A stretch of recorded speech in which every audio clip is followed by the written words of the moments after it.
শুভ সন্ধ্যা বন্ধুরা। আজকে যে বইটা নিয়ে আমি তোমাদের সামনে আলোচনা করতে এসেছি, তোমরা অনেকেই আমাকে দীর্ঘদিন ধরে বলছো বইটার ব্যাপারে আলোচনা করার জন্য, কিন্তু যাই হোক আমি আমার সময়ের কারণে করে উঠতে পারিনি, দেরি হয়ে গেল, দুঃখিত। আজকের বইটা হচ্ছে ইন্ডিয়ান ইকোনমি, রমেশ সিং এর বই, এবং এটা সিভিল সার্ভিস পরীক্ষার জন্য উপকারী। তা আমরা আজকে দেখব যে ম্যাকগ্রা-হিল প্রকাশনা থেকে প্রকাশিত রমেশ সিং এর এই যে ইন্ডিয়ান ইকোনমির বইটা রয়েছে, এই বইটার ক্ষেত্রে আমাদের কোন কোন অধ্যায়গুলো অভ্যেস করতে হবে এবং কোন কোন অধ্যায়গুলো আমাদেরকে পড়তে হবে, ঠিক আছে? তা আমি তোমাদের সামনে আজকে ডিটেলসে তুলে ধরছি বইটা। একটা কথা বলে দিই যে বইটা কিন্তু মানে একটু কঠিন, ঠিক আছে? তবু তোমরা যারা WBCS পরীক্ষার জন্য রমেশ সিং এর বইটা পড়ো বা রমেশ সিং এর বইটা প্রেফার করো, তাদের উদ্দেশ্যে আমার মনে হলো যে তোমাদের সামনে এই জায়গাগুলো একটু দেখিয়ে দেওয়া উচিত যে কোন কোন জায়গাটা পড়বো। দেখো, আমাদের প্রথম অধ্যায়ের মধ্যে ইকোনমিক্স অ্যান্ড ইকোনমি যেটা আছে সেটা আমাদের একটু পড়তে হবে, ইকোনমিক্স অ্যান্ড ইকোনমি। তারপরে ইকোনমিক্সের যে ফোকাসটা রয়েছে সেটা অত গুরুত্ব দিয়ে না পড়লেও চলবে।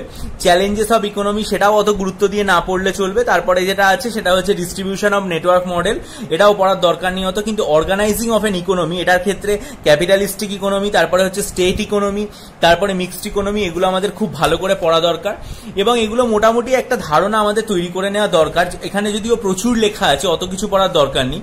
তারপরে রিডিং আমাদের just role of the state in economy, এটা আমাদের জাস্ট একটু মানে রিডিংটা পড়তে হবে। কিন্তু খুব গুরুত্বপূর্ণ যেটা আমাদের পড়া উচিত সেটা হচ্ছে সেক্টরস অফ এন ইকোনমি, ঠিক আছে? এই জিনিসটা ভীষণ ভালোভাবে পড়া উচিত। তারপরে হচ্ছে টাইপস অফ ইকোনমিক্স যেটা রয়েছে সেই জায়গাটা পড়তে হবে।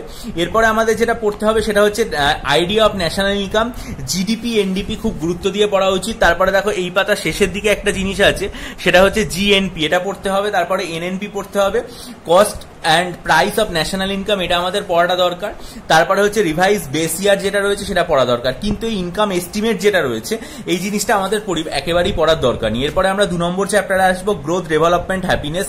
এটার ক্ষেত্রে ইন্ট্রোডাকশনটা জাস্ট একবার রিডিং পড়ে গেলাম। তারপরে আমরা যে ইকোনমিক গ্রোথ আছে সেটা পড়লাম, ইকোনমিক ডেভেলপমেন্ট যেটা রয়েছে সেটা পড়লাম।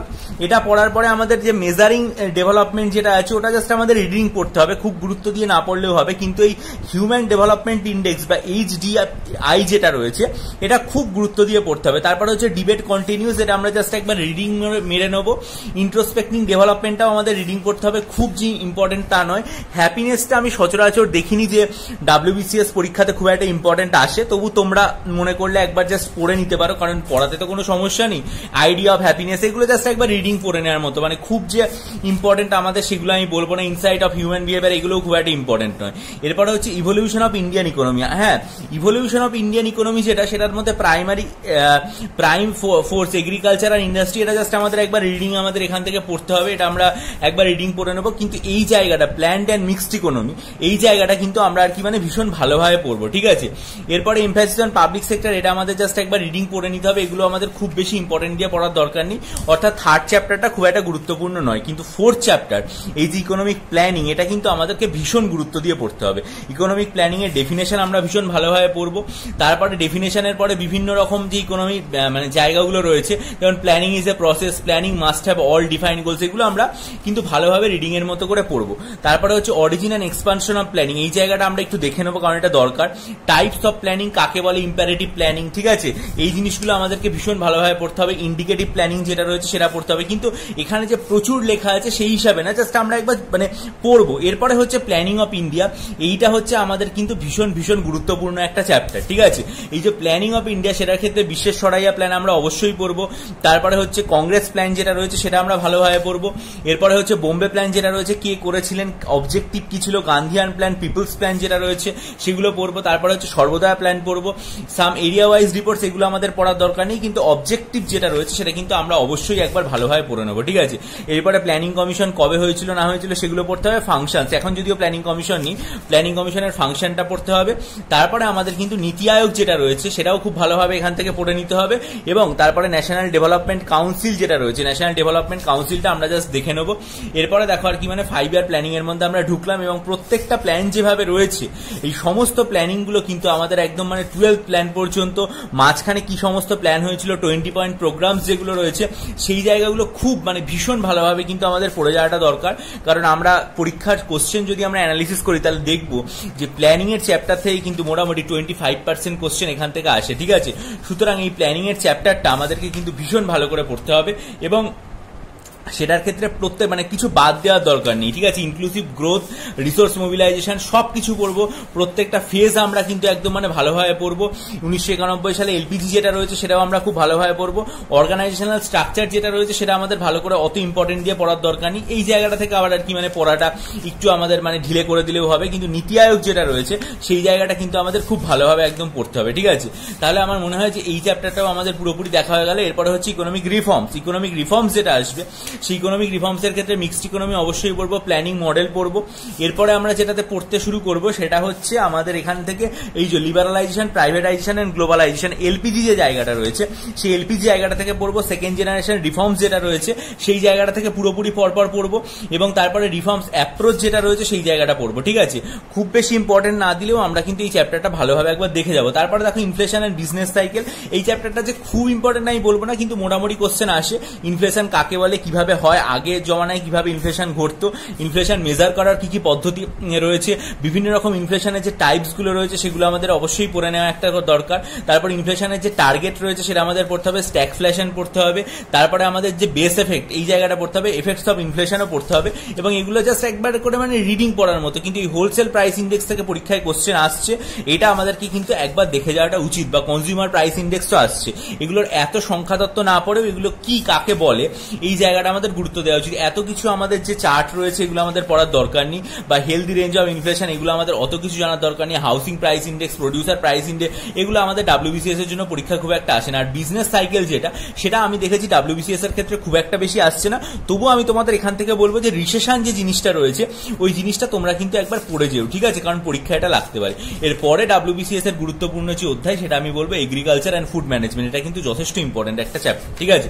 এটার ক্ষেত্রে আমাদের কি কি পড়তে হবে, শুরুতে আমরা ইন্ট্রোডাকশনটা পড়লাম, খারিফ শস্য রবি শস্য পড়বো, ফুড ফিলোসফি ইন ইন্ডিয়া এটা কিন্তু আমাদের একবার দেখতে হবে যে কি কি রকম ভাবে চেঞ্জ হয়েছে। ল্যান্ড রিফর্মস এটা আমাদের ভীষণ গুরুত্বপূর্ণ একটা জায়গা পড়তে হবে। Abolition of intermediary tenancy reform, reorganisation of agriculture, এই জায়গাগুলো কিন্তু আমাদের পড়াটা ভীষণ মানে খুব জরুরি। তারপরে এখানে গ্রিন রেভলিউশন যেটা আছে তার যে ফেজগুলো রয়েছে সেগুলো পড়তে হবে, কি কি কারণে হয়েছিল, কি কি উৎপাদন বা বেশি হয়েছিল, ঠিক আছে, এগ্রিকালচারাল হোল্ডিং, গ্রিন রেভলিউশন, এই সমস্ত জায়গাগুলো কিন্তু আমাদের একদম মানে নিখুঁতভাবে পড়া দরকার, ঠিক আছে। ক্রপিং প্যাটার্ন যেটা রয়েছে সেটা আমাদের অতটা গুরুত্ব দিয়ে না পড়লেও হবে, অত ইম্পর্টেন্ট নয়, ঠিক আছে। এই জায়গাটা অতটা ইম্পর্টেন্ট আমাদের পড়ার ব্যাপার নয়। আর একটা হচ্ছে এনিমেল ডিয়ারিং, এটা থেকে খুব একটা বেশি কোশ্চেন ডাব্লিউবিসিএসে আসে না, কিন্তু ফুড ম্যানেজমেন্টে একটু পড়তে হবে, বিশেষ করে মিনিমাম সাপোর্ট প্রাইসটা আমাদের এখান থেকে পড়া দরকার, কারণ এটা জিজ্ঞেস করে পরীক্ষাতে। প্রকিউরমেন্ট প্রাইস এখান থেকে জিজ্ঞেস করতে পারে, ওপেন মার্কেট স্কিম যেটা রয়েছে এটা জিজ্ঞেস করতে পারে। বাফার স্টকটা অল্প অল্প পড়ে রাখা দরকার, খুব বেশি ইম্পর্টেন্ট এটাতে দেওয়ার দরকার নেই, ঠিক আছে। আর ফার্ম সাবসিডিয়ারি এটা পড়ার দরকার নেই, কিন্তু ফুড সিকিউরিটি যেটা সেটা ভালো করে পড়বে, বিশেষ করে ফুড সিকিউরিটি বিলটা ভালো করে পড়ে যাবে, ঠিক আছে, কারণ ওটা কারেন্ট অ্যাফেয়ার্স এর ক্ষেত্রেও লাগতে পারে। পিডিএস অ্যান্ড ফুড সাবসিডি পড়বে।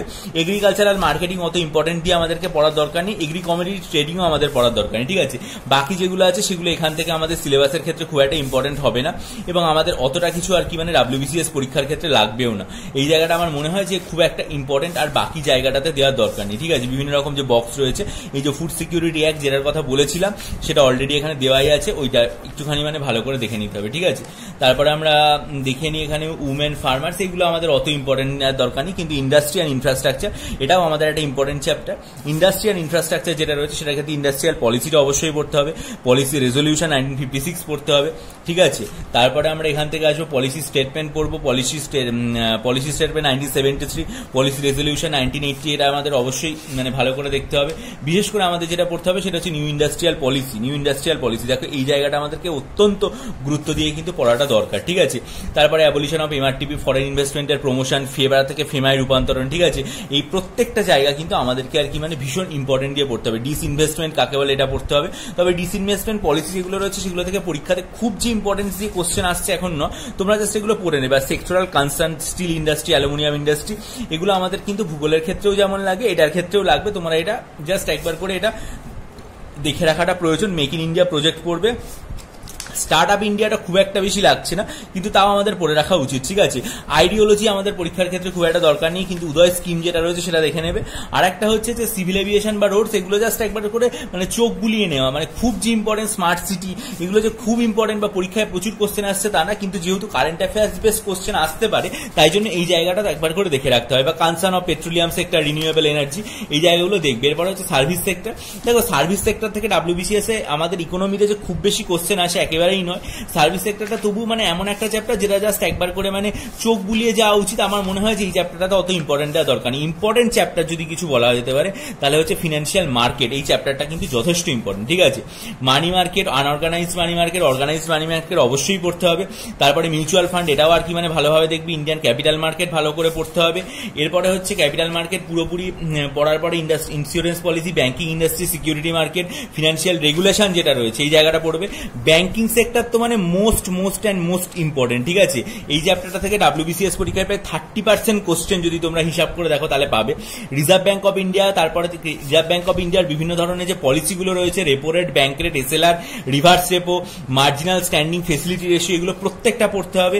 বেস রেট এরা পড়তে হবে। ঠিক আছে, কোনো কিছু এখানে আমার মনে হয় যে এই অধ্যায়টা থেকে বিশেষ করে কিছু বাদ দেওয়ার দরকার নেই। Cooperative bank, financial reform, banking সেক্টরের রিফর্ম কিভাবে হয়েছে, রেজলিউশন, NPA যেগুলো রয়েছে, ঠিক আছে, এই সমস্ত জায়গাগুলো মানে খুব ভালোভাবে, হ্যাঁ, এই জায়গাগুলো কিন্তু মনোযোগ দিয়ে পড়বে। তবে এই যে ধরো base and compliance of the PSB, RRB, ঠিক আছে, এই জায়গাগুলো বা হাই পাওয়ার মানি, এই জায়গাগুলো আমার মনে হয় না যে WBCS পরীক্ষার ক্ষেত্রে খুব একটা ইম্পর্টেন্ট। বা মানি মাল্টিপ্লায়ার, ক্রেডিট ট্রেডিং, ঠিক আছে, নন রেসিডেন্সিয়াল ইন্ডিয়ান ডিপোজিট, এগুলো WBCS পরীক্ষার ক্ষেত্রে খুব একটা ইম্পর্টেন্ট না, কিন্তু পড়ছো যখন তখন চোখ বুলিয়ে যাবে। কিন্তু শেষে স্মল ব্যাংক বা পেমেন্ট ব্যাংক, প্রধানমন্ত্রী জনধন যোজনা, এই জায়গাগুলো কিন্তু অল্প স্বল্প করে পড়ে যাবে। ঠিক আছে, ইন্স্যুরেন্স ইন ইন্ডিয়া, এটা মোটামুটি একটা ইম্পর্টেন্ট চ্যাপ্টার। আমি খুব ইম্পর্টেন্ট বলবো না, কিন্তু এটা পরীক্ষায় কিছু ইন্স্যুরেন্স কোশ্চেন আসে, যেমন IRDA থেকে কোশ্চেন আসে, GIC থেকে কোশ্চেন আসে, LIC থেকে কোশ্চেন আসে। ঠিক আছে, এই জায়গাগুলো থেকে কোশ্চেন আসে। বা ন্যাশনাল এক্সপোর্ট ইন্স্যুরেন্স অ্যাকাউন্ট যেটা আছে সেটা আছে। বাকি যে জায়গাটা রয়েছে নিউ রিফর্মস, এগুলো থেকে খুব একটা কোশ্চেন আসে না। সিকিউরিটি মার্কেটও মানে মোটামুটি একটা SEBI থেকে কোশ্চেন আসে, অল্প স্বল্প কিছু NSE থেকে কোশ্চেন আসে। এই জায়গাগুলো কি, কাকে বলে, এদের অবজেক্টিভ কি, কিভাবে কাজ করে, জাস্ট এটা দেখে যাবে। এই চ্যাপ্টার থেকে খুব যে মানে অনেক কিছু পড়তে হবে সেরকম কোনো ব্যাপার নেই। ঠিক আছে, তাহলে আমরা এই চ্যাপ্টারটা থেকে বেরিয়ে যাবো। এরপরে কর্পোরেট বন্ডটা বা গোল্ড এক্সচেঞ্জ যে ট্রেড ফান্ড, এগুলো জাস্ট একটু দেখবে। এরপরে হচ্ছে এক্সটার্নাল সেক্টর। এক্সটার্নাল সেক্টরের ক্ষেত্রে ফরেক্স রিজার্ভ, এক্সটার্নাল ডেট ম্যানেজমেন্ট, এই জায়গাগুলো, exchange rate in India, trade policy, current account, এই জায়গাটা কিন্তু অল্প পড়তে হবে, কারণ WBCS পরীক্ষা এখান থেকে অন্তত 10% কোশ্চেন বা 5% কোশ্চেন আসতে পারে। ঠিক আছে, তার মধ্যে এই ব্যালেন্স অফ পেমেন্ট খুব ইম্পর্টেন্ট। ক্যাপিটাল কনভার্টেবিলিটি, ক্যাপিটাল অ্যাকাউন্ট কনভার্টেবিলিটি যেটা রয়েছে, কারেন্ট অ্যাকাউন্ট, এই জিনিসগুলো কিন্তু পরীক্ষাতে কোশ্চেন আসে। ঠিক আছে, বিভিন্ন রকম ট্রেড পলিসি যেটা রয়েছে, এক্সচেঞ্জ রেট যেটা রয়েছে, IMF এর যে কন্ডিশন যেগুলো রয়েছে, GAAR, ঠিক আছে, এই জিনিসগুলো কিন্তু আমাদেরকে ভালোভাবে পড়তে হবে। বিশেষ করে তার সাথে আমাদের soft currency, hard currency, hot currency আর স্পেশাল ইকোনমিক জোন যেটা রয়েছে, এই জায়গাগুলো আমাদের কিন্তু আর কি মানে অত্যন্ত মনোযোগ দিয়ে পড়া দরকার। ঠিক আছে, এবং শুধু পড়া না, এগুলো বোঝানোর দরকার। আমার ইচ্ছা আছে যে এই যে চ্যাপ্টারটা রয়েছে এটা আমি ভবিষ্যতে তোমাদেরকে আর কি মানে ডিটেলসে বুঝিয়ে দেবো একদম। ঠিক আছে, এই মানে ইউটিউবের মাধ্যমে। আর একটা হচ্ছে ইন্টারন্যাশনাল অর্গানাইজেশন, এগুলো আমাদেরকে অল্প স্বল্প কিছু পড়তে হয়, যেমন এশিয়ান ডেভেলপমেন্ট ব্যাংক পড়তে হবে, ইন্টারন্যাশনাল মনিটারি ফান্ড যেটা রয়েছে সেটা পড়তে হবে, কোটা যেটা ব্যাপারটা রয়েছে সেটাই আমাদের একটু জেনে যাওয়াটা দরকার। ওয়ার্ল্ড ট্রেড অর্গানাইজেশন কবে তৈরি হয়েছিল, কি কাজ করে, ব্রিক্স, ঠিক আছে, এগুলো ভারতের ক্ষেত্রে কি উপযোগিতা, এই সমস্ত জিনিসগুলো পড়ে যেতে হবে। আর একটা যেটা খুব ইম্পর্টেন্ট চ্যাপ্টার, আমি 3টে স্টার্ট দেবো, এটা ট্যাক্স স্ট্রাকচার। প্রায় 30% কোশ্চেন ট্যাক্স স্ট্রাকচার থেকে আসে, মানে ইন্ডিয়ান ফিনান্সিয়াল সিস্টেম। এটা কিন্তু খুব ভালো হবে। Direct tax, indirect tax, regressive taxation, progressive taxation, ঠিক আছে, এই জায়গাগুলো আমাদের ভীষণ ভালো করে পড়া দরকার। বিশেষ করে বর্তমানে গুডস অ্যান্ড সার্ভিসেস ট্যাক্স এসছে, আগে ভ্যাট ছিল, সেগুলো পড়া। কমোডিটি ট্রানজাকশন ট্যাক্স, ট্যাক্সের এক্সপেন্ডিচার কি আছে, এগুলো আমাদের সবই পড়তে হবে।